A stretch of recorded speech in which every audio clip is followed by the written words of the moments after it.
अशहदु अन्ना मुहम्मदुर रसूलुल्लाह। आज बड़े हक से कह रहे हो एक एक इंच जमीन हमारे बाप की है। वक्त की एक एक इंच जमीन छीन लोगे बुलडोजर बाबा। जाकर इंडिया गेट में देखो, जलियांवाले बाग में देखो, शोहदाओं की जो तस्वीर लगी है कितना परसेंट मुसलमानों की है। देखने वालों ने कहा 65% से लेकर 70% तक मुसलमानों की तस्वीर लगी हुई है, मरने वालों की, शहादत देने वालों की। और आज बड़े शौक से कहते हो कि एक एक इंच जमीन हम ले लेंगे। तुम्हारे अब्बा की है, ले लगे, ले लो ना, ले लेना, ले लेना। दम है तो ले लेना, थोड़ा इंतजार कर लो, देखना कि वो एक एक इंच जमीन पर किसका हक है और कौन ले लिया। एक मुल्क है हिंदुस्तान के फौजी जवानों, तुम्हारे पास एक मुल्क है। अगर वो छिन गया ना, अपाहिज हो जाओगे, लंगड़े लूले हो जाओगे, बहन बेटियों की अपनी इज्जत आबरू की हिफाजत नहीं कर सकोगे। तबाही बर्बादी से पहले सोच लो। समझा रहा हूं, समझा रहा हूं, समझा रहा हूं। और बुलडोजर बाबा तक पहुंचा दो ये बात। तुम्हारे भविष्य मालिका में लिखा हुआ है, जो अच्युतानंद की जो भविष्यवाणी है, तुम्हारे बाबा बागेश्वर भी वो अच्युतानंद की भविष्यवाणी पढ़ रहे हैं और बहुत पंडितों ने यूट्यूब पे डाला हुआ है। 13 मुसलमानों के मुल्क मिलकर के हिंदुस्तान पे हमला करेंगे, मुकाबला नहीं कर सकोगे। ये 13 मुल्क की एकता सबूत है तुम्हारे लिए, दलील है तुम्हारे लिए, तुम्हारे हिंदू किताब में लिखी हुई है।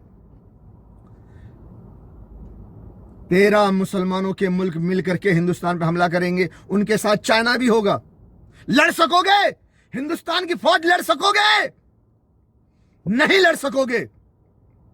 बुलडोजर बाबा, तुम मस्जिदों पे बुलडोजर चला के, मदरसों पे बुलडोजर चला के, मुसलमानों के घरों पे बुलडोजर चला के, मुसलमानों पर गोलियां चलवा के अपने आप को क्या साबित कर रहे हो? एक जालिम साबित कर रहे हो।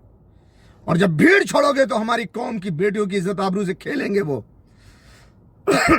ये बर्दाश्त के काबिल नहीं है कि तुम मुसलमान कौम की बहन बेटियों की इज्जत आबरू से खेलो। मस्जिदों पे बुलडोजर चलाओ, मदरसों पे बुलडोजर चलाओ, मुसलमानों का कत्लेआम करो। बुलडोजर बाबा, दुनिया में तुम सुपर पावर नहीं हो।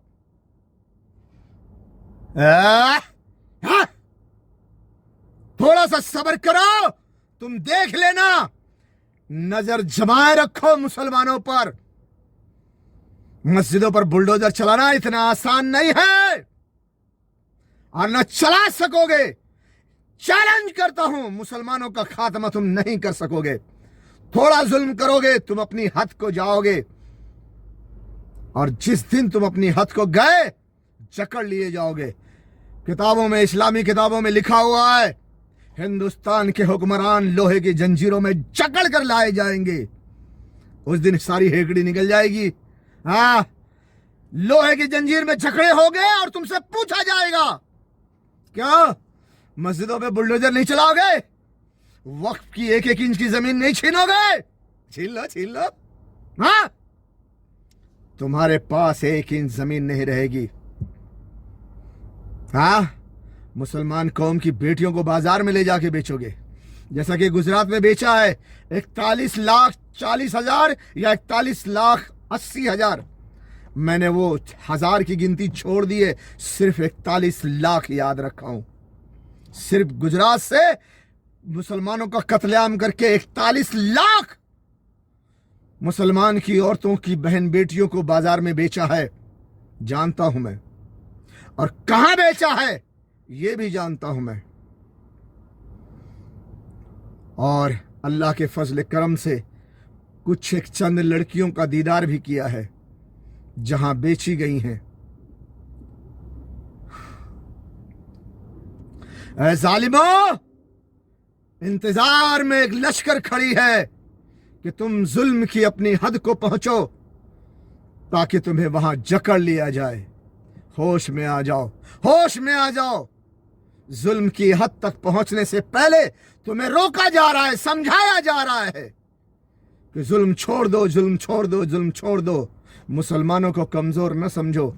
मुसलमान जालिम थे, इसलिए जालिमों पर मुसलमान जालिम कौम पर, मुसलमानों पर जालिम कौम को मसल्लत किया गया अल्लाह की तरफ से, ताकि इन मुसलमानों को सुधारा जाए। देखो पहले ये इस्लाम इस्लाम नहीं करते थे मुसलमान, आज जरा सा चोट लगती है तो इस्लाम इस्लाम करते हैं। किसी माँ का बेटा मर जाता है तो माँ चीख चीख कर रोती है, मेरा बेटा इस्लाम के लिए मारा गया है। हालांकि वो इस्लाम पर कभी थे ही नहीं, या तो वो देवबंदी थे या तो वो बरेलवी थे। खुद को बड़े शान से बरेलवी कहते थे, नारा लगाते थे, गौस का दामन नहीं छोड़ूंगा, पीर साहब का दामन नहीं छोड़ूंगा, हजरत साहब का दामन नहीं छोड़ूंगा, मौलाना साहब का दामन नहीं छोड़ूंगा। किसी ने नारा नहीं लगाया कि कभी इस्लाम का दामन नहीं छोड़ूंगा। आज कह रहे हैं ना, मेरा बेटा इस्लाम के लिए मारा गया, शहीद हो गया है। ये इसीलिए जालिमों को छूट दी गई है, जालिमों को ताकत दी गई है कि इनको डंडा मारो, इनको सुधारो। ये बिछड़े हुए हैं, भटके हुए हैं, बिखर गए हैं, इनको जमा करो, इनको वापस इस्लाम पर लाओ। अब ये बोलने लग गए हैं हमारा बेटा इस्लाम के लिए मारा गया, अब इस्लाम इस्लाम, अल्लाह अल्लाह, अब इनको याद आएगा। ये वजह है। तो खुद को ताकतवर न समझो जालिम बादशाहो, तुम्हारे लिए एक हद की लकीर खींची गई है।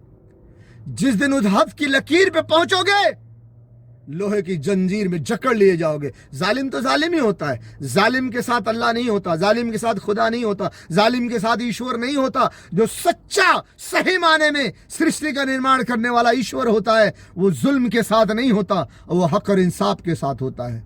बस वही होता है जो हिंदुओं में कहा गया है, विनाश काल विपरीत बुद्धि। हाँ, जिसका विनाश लिखा होता है ना, उसकी बुद्धि को भ्रष्ट कर दी जाती है, उसको गुमराह किया जाता है, उसको बहकाया जाता है, उसको उकसाया जाता है, उसे बरगलाया जाता है कि तुम जुल्म की राह पे निकलो। उसे इस्तेमाल किया जाता है कि जो ईमान वाले हैं उनको मारो, पीटो, जुल्म करो, ताकि वो वापस आए ईमान की तरफ। और तुम तो जालिम हो ही, थोड़ा जुल्म और कर लो कि तुम्हारे हिस्से में थोड़ा और जुल्म लिखा जाए। ये सब विधाता का सिस्टम है, ये विनाश काल विपरीत बुद्धि। तो बुलडोजर बाबा ज्यादा और बाबा बागेश्वर बाबा बहुत ज्यादा चैलेंज मत करो, तुम्हारा तंत्र मंत्र किसी काम का नहीं है। ज्यादा चैलेंज मत करो, मुझे चैलेंज करने की आदत नहीं, और मुझे किसी के चैलेंज को स्वीकार करने की भी आदत नहीं। ना मैं किसी को छोटा दिखाना चाहता हूं, ना बड़ा। मैं भारत की सुरक्षा के लिए बोलता हूं कि समझ जाओ, जुल्म ना करो, प्यार मोहब्बत से, चैन अमन से सब लोग रहो। और अगर जुल्म करोगे, बाज नहीं आओगे, तो तुम्हारे हिस्से में लोहे की जंजीरें लिख दी गई हैं, तुम लोहे की जंजीरों में जकड़ लिए जाओगे और घसीट लिए जाओगे। इससे पहले कि तमाम हुक्मरान लोहे की जंजीर में जकड़ लिए जाएं और मौत के नींद सुला दिए जाएं, फौज से मेरी रिक्वेस्ट है कि इस तमाम चीजों की जांच करो और इन जालिम हुक्मरानों को कंट्रोल करो। नहीं तो तुम्हारा देश जाएगा, लेकिन देश तो तब खत्म होगा जब तुम मारे जाओगे। तो फौजियों, तुम पहले मारे जाओगे, तभी तुम्हें मारकर ही तो मुसलमान अंदर घुसेगा। जो 13 मुसलमान मुल्क के लोग हमला करेंगे चाइना के साथ मिलकर, वो पहले फौज को मारेंगे ना। फौज पहले तुमको ही पड़ने वाली है, गजवा हिंद का डंडा पहले तुमको ही पड़ेगा, बाद में हुक्मरान तक पहुंचेंगे। इसलिए तुम्हारे हाथ में है, अपने देश को संभालो और अपने हुक्मरानों को कंट्रोल में रखो, नहीं तो पछवाड़ा की जो चमड़ी है ना, छीन ली जाएगी तुम्हारी। हाँ, जब तुम्हें लिटा के बुलडोजर बाबा की तरह तुम पर टैंक चढ़ाया जाएगा ना, तो पछवाड़ी की सारी चर्बी निकल जाएगी, उसके बाद तुम्हारी घरवाली भी घसीटी जाएगी। ये तो कभी नहीं चाहोगे। तो नहीं चाहते तो खड़े हो जाओ, और जो बुलडोजर चल रहा है ना अंग्रेजों के इशारे पे, जो देश को तबाह किया जा रहा है, जाकर खड़े हो और देश को बचाओ। अमीर गरीब, हिंदू मुसलमान, सिख ईसाई, जितने भी भारतीय नागरिक हैं, सबको चैन अमन के साथ जीने का हक है। तुम सबकी सुरक्षा के लिए उठो, खड़े हो। समझ में आई बात? तुम चाहे जितने बड़े गद्दार हो, मारे तो जाओगे। मुसलमानों की फौज जब अंदर घुसेगी तो वो नहीं देखेगी तुम देश के वफादार हो इसलिए तुमको मारा जाए, तुम देश के गद्दार हो तो तुमको छोड़ दिया जाए। नहीं छोड़ा जाएगा किसी को, मारे जाओगे, सब मारे जाओगे और सबकी बहन बेटियां घसीट ली जाएंगी। पुलिस वालों, तुम्हारे हाथ जिंदा उखाड़े जाएंगे। याद रखो, मशीन में लगाकर फिट करके तुम्हारे हाथ जिंदा उखाड़ लिए जाएंगे। भूल जाओगे फिर जो खड़े होकर गरीबों के घरों पर बुलडोजर चलवाते हो। देश की सुरक्षा के लिए हक और इंसाफ के साथ चलो, नहीं तो गए काम से तुम। सुधर जाओ, सुधर जाओ, सुधर जाओ। और तमाम आवाम लोगों से कहूंगा कि मेरी वीडियो को शेयर करो और इन हुक्मरानों तक, फौज तक, पुलिस तक, सरकारी अधिकारियों तक मेरी वीडियो पहुंचाओ ताकि उन्हें कुछ अकल आए। नहीं तो मार खाने वाले तो हैं ही है। गज़वे हिंद के नाम का डंडा तो अल्लाह ने तैयार किया हुआ है। क्यों? इनको पढ़ने वाला है। क्यों? मुसलमान औरतों को क्या अल्लाह ने नहीं पैदा किया? मुसलमान औरतों की जो इज्जत लूटने का इन्होंने प्लान किया हुआ है, क्या अल्लाह नहीं देख रहा है? मेरी कौम की बेटियों की इज्जत आबरू से खेलना इतना आसान नहीं है बुलडोजर बाबा। ए बागेश्वर बाबा, तुम सड़क पे निकलो, कितने भी हिंदुओं को जमा करो, बटेंगे तो कटेंगे। मेरे अंगने में तुम्हारा क्या काम है? कुछ भी चाल चलो, कोई फायदा नहीं। गज़वे हिंद का डंडा तुम्हारे लिए है क्योंकि तुम्हारा षड्यंत्र हिंदू जाने न जाने अल्लाह जानता है और उसने तुम्हारे लिए गज़वे हिंद का डंडा रखा हुआ है। इसलिए ज्यादा खुशफहमी में मत रहो। मेरे दोस्तों, हिंदू मुसलमान भाइयों, सिख हिंदू मुसलमान, सिख ईसाई जो भी है हिंदुस्तानी और जो भी बांग्लादेश का है, पाकिस्तानी, जहां तक मेरी वीडियो पहुंचे, इस कदर शेयर करो, इतना फैलाओ कि हिंदुस्तान की फौज तक पहुंच जाए, हिंदुस्तान के पुलिस वालों तक पहुंच जाए, हिंदुस्तान की तमाम सरकारी अधिकारियों तक पहुंच जाए कि वो अपनी जिम्मेदारी हक और ईमानदारी से निभाएं और देश की सुरक्षा करें। हिंदू मुसलमान सिख ईसाई सभी को शांति से रहने का मौका दें और सभी को शांतिपूर्वक रहने दें। आज के लिए इतना काफ़ी है, फिर बताऊंगा आने वाले वक्त में। अभी 1 महीने के बाद, फरवरी के बाद मार्च में रमज़ान आने वाला है। रमज़ान में वीडियो बहुत कम बनाऊंगा। रमज़ान में शायद बंद रहेगा या हल्का फुल्का इस्लामी वीडियो बनाऊंगा लोगों मुसलमानों के लिए। तो रमज़ान के बाद फिर मैं धीरे धीरे आपको महाभारत का हवाला दे दे करके आपको बताऊंगा। यदि हिंदुओं आप नहीं माने तो फिर मुसलमानों को वो रास्ता दिखाऊंगा जो गज़वे हिंद में उनके लिए फायदेमंद है। फिर हिंदुओं की मिर्ची लग जाएगी। कट्टरवादी भगवाधारी बुलडोजर बाबा को, बागेश्वर बाबा को, हिंदुस्तान के पुलिस, हिंदुस्तान की फौज को मिर्ची लग जाएगी कि देखो साला हिंदुस्तानी मुसलमान होके पाकिस्तान को समझा रहा है, पाकिस्तान को रास्ता दिखा रहा है, ताकतवर कहां से बनना है, ताकतवर, तुमको ताकत कहां से मिलेगी। बहुत बुरा लगेगा तुमको। अभी मैं तुमको समझा रहा हूं तो तुम्हारी समझ में नहीं आ रहा है। हाँ, तुमको घमंड और गुरूर अहंकार में जी रहे। अरे भगा, मुसलमान क्या कर लेगा हमारा, मुसलमान क्या कर लेगा। इसकी बात को इग्नोर करो, दफा करो इसको, चिल्लाने दो इसको। लेकिन जब पाकिस्तान के मुसलमानों को बताऊंगा कि तुमको महाभारत में ही बताया गया है, कृष्ण जी जो बताया है उस पर तुम भी अमल करो, वही रास्ता अख्तियार करो जो पांडवों ने किया था, तो तुमको मिर्ची लग जाएगी। देखो, हिंदुस्तान का मुसलमान हो के पाकिस्तान के मुसलमानों को रास्ता दिखा रहा है। हाँ, बुरा लगेगा, फिर मिर्ची लगेगी। अभी समझा रहा हूं तो तुमको समझ नहीं आ रही बात, बहुत मिर्ची लगेगी। अभी मैं तुमको, तुम्हारा हिंदुस्तानी बन के तुमको समझा रहा हूं, मेरी बातें तुमको कड़वी लगेगी, लेकिन मकसद ये है कि फौज, पुलिस, सरकारी अधिकारी सब खड़े हो जाओ एकजुट होकर, और जो भारत के सच्चे हिंदू हैं वो भी अपनी फौज के साथ खड़े हो जाएं, पुलिस के साथ खड़े हो जाएं, और इन दहशतगर्द आतंकवादी हुक्मरानों को, अधर्मी हुक्मरानों को, देश का नुकसान करने वाले इन हुक्मरानों को कंट्रोल में करो। इनके साथ सख्ती से पेश आओ, नहीं तो तुम्हारे हाथ से हिंदुस्तान गया।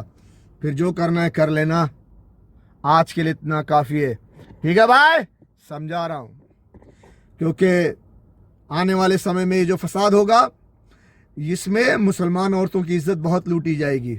मेरी कौम की बहन बेटियों की इज्जत इतनी सस्ती नहीं है। हिंदुओं, किसी भी कौम की बहन बेटियों की इज्जत इतनी सस्ती नहीं है जो तुमको आसानी से लूटने देगा। तुम्हारे खून से हिंदुस्तान को नहला दिया जाएगा। अगर किसी की बहन बेटियों की इज्जत पर हाथ डाला तो बहुत बुरा अंजाम होगा, बहुत बुरा अंजाम होगा। सोचना, ये घमंड में मत रहना कि तुम्हारे पास फौज है, तुम्हारे पास पुलिस है, तुम बुलडोजर बाबा, बागेश्वर बाबा, कोई कुछ नहीं कर सकेगा। बड़ा नारायणी सेना इस वक्त का सुपर पावर हमारे साथ है, कोई कुछ उखाड़ नहीं सकेगा। जालिम को कोई मदद नहीं मिलती, जालिम के चारों तरफ दीवार उठा दी जाती है और ऐन वक्त पे कहा जाता है मजलूमों को ताकत दे कि अब इनको मारो, ढूंढ ढूंढ के मारो, जहां मिले उनको ढूंढ ढूंढ के मारो। कुरान में लिखा है ना, जिसका तुम हवाला देते हो कि मुसलमान कहते हैं कि हिंदुओं को ढूंढ ढूंढ के मारो। जब जुल्म करोगे तो जालिम के लिए है कि इनको ढूंढ ढूंढ के मारो, जहां पाओ उसे मारो, फिर फट जाएगी। फिर वैसे भी गज़वे हिंद के नाम का डंडा तुमको बहुत बुरा लगता है। जो कोई मुसलमान गज़वे हिंद का नाम लेता है तो तुमको बड़ी मिर्ची लग जाती है, बड़ी मिर्ची लग जाती है ना, बड़ी मिर्ची लग जाती है। ओए साला गज़वे हिंद का नाम लेता है, ओए साला हमारे खिलाफ गज़वे हिंद करेगा। और तुम ये भूल जाते हो कि तुम्हारे पछवाड़े में बहुत चर्बी है। चैन अमन का रास्ता सब भूल चुके हो, जुल्म का रास्ता अख्तियार कर रहे हो, अंग्रेजों के बताए हुए रास्ते पर चल रहे हो, अंग्रेजों की गुलामी कर रहे हो। इसके लिए तुम्हारे लिए गज़वे हिंद का डंडा भरपूर है। तुम्हारा दांत तोड़ दिया जाएगा, याद रखना। मुसलमान कौम की बेटियों की तरफ बुरी नजर उठा के मत देखना बुलडोजर बाबा, और अपने तमाम सहयोगियों को कह देना मुसलमान कौम की बेटियों की इज्जत इतनी सस्ती नहीं है। आखिरी लम्हे तक जब पहुंचोगे ना, पांव को तुम्हारे जमीन जकड़ लेगा, हिल नहीं सकोगे बुलडोजर बाबा, हिल नहीं सकोगे, हिल नहीं सकोगे। उड़ीसा में एक महापुरुष हुए, बड़े सिद्ध महात्मा, परम पूज्य श्री अच्युतानंद बाबा जी। उनके द्वारा उड़िया भाषा में लिखी हुई यह पुस्तक है जिसका नाम है भविष्य मालिका। संत दास, जगन्नाथ दास और बलराम दास, यह भविष्य मालिका पुस्तक, आपका जन्म 10 जनवरी 1510 को त्रिपुरा गांव के कटक में हुआ। आप सामाजिक धार्मिक सुधारक भी थे और भविष्य दृष्टा भी थे। आपने कलयुग को लेकर के बहुत सी बातें लिखी। आपने ये भी कहा कि बीच में कलयुग लुप्त हो जाएगा, सतयुग का प्रारंभ होगा, कल्कि का अवतार होगा, 5000 साल बाद होगा, चूंकि जो हो चुका। इन्होंने परम पूज्य श्री अच्युतानंद बाबा जी ने खूब बातें लिखी, जिन बातों में से 2-4 बातें हम आपको बता देते। भविष्य के बारे में आपने लिखा, घोर कलकाल आएगा, कलयुग के अंत में मनुष्य मिथ्यावादी हो जाएंगे, यज्ञ दान तर्प कोई नहीं पूछेगा, ब्राह्मण शूद्रों के कर्म करेंगे, शूद्र वैश्यों के और वैश्य क्षत्रियों के कर्म से जीविका उपार्जन करेंगे, राजा चोर होगा, प्रजा का शोषण करेगा, छल करने वाले शासन करेंगे, पापी और असत्यवादी लोग धर्मात्मा कहे जाएंगे, भेषधारी साधु संतों की संख्या बढ़ जाएगी, मतलब क्वांटिटी बढ़ जाएगी, क्वालिटी घट जाएगी। ये भी बात सही है, क्योंकि ईरान पर डायरेक्ट अमेरिका इजराइल हमला नहीं कर सकते। अगर वो करते हैं डायरेक्ट ईरान पर हमला, तो ईरान पहली फुर्सत में इजराइल का नामो निशान मिटा देगा। इतनी मिसाइल्स उसके पास, इतने हथियार हैं, और वो इजराइल भी जानता है, अमेरिका भी जानता है, ब्रिटेन फ्रांस सभी जानते हैं, ऑस्ट्रेलिया भी जानता है। इसीलिए डायरेक्ट ईरान पर हमला कोई नहीं करेगा। क्यों? इजराइल खत्म हो जाएगा, इजराइल को सेव करना है। इसलिए ईरान को हिंदुस्तान से मारा जाए, हिंदुस्तान को इस्तेमाल करके ईरान को मारा जाए, ताकि ईरान अगर कोई जवाबी कार्रवाई करे तो वो हिंदुस्तान में करे, इजराइल सेफ रहे। इसीलिए ईरान को मारने के लिए हिंदुस्तान को चुना गया है। बेगैरत हुक्मरानों, इन लाशों को, गोश्त के टुकड़ों को देखकर तुम्हें गैरत क्यों नहीं आती? तुम कैसे सोते हो? तुम कैसे पीते हो? तुम कैसे खाते हो? तुम कैसे जिंदगी गुजारते हो? ए बेगैरतो, ए जरदेलो, ए हुक्मरानो, तुम कब जागोगे, कब जागोगे? ए बेगैरत हुक्मरानो, इन लाशों को, गोश्त के टुकड़ों को देखकर तुम्हें गैरत क्यों नहीं आती? तुम कैसे सोते हो, तुम कैसे पीते हो, तुम कैसे खाते हो, तुम कैसे जिंदगी गुजारते हो? ए बेगैरतो, ए जरदेलो, ए हुक्मरानो, तुम कब जागोगे, कब जागोगे? वो बेचारे फरियाद कर रहे, बुला रहे तुम्हें। कोई हाफिज कुरान आर्मी चीफ साहब, रसूलुल्लाह की उम्मत कट रही है, लोग उनके आज़ा के टुकड़े चादर में समेट रहे हैं, तुम अपने एटम बम और मिसाइलों के साथ तमाशा देख रहे हो। हमसे बर्दाश्त नहीं हो सकता, हम ये नहीं देख सकते, हम ये बर्दाश्त नहीं कर सकते। जुर्रत करो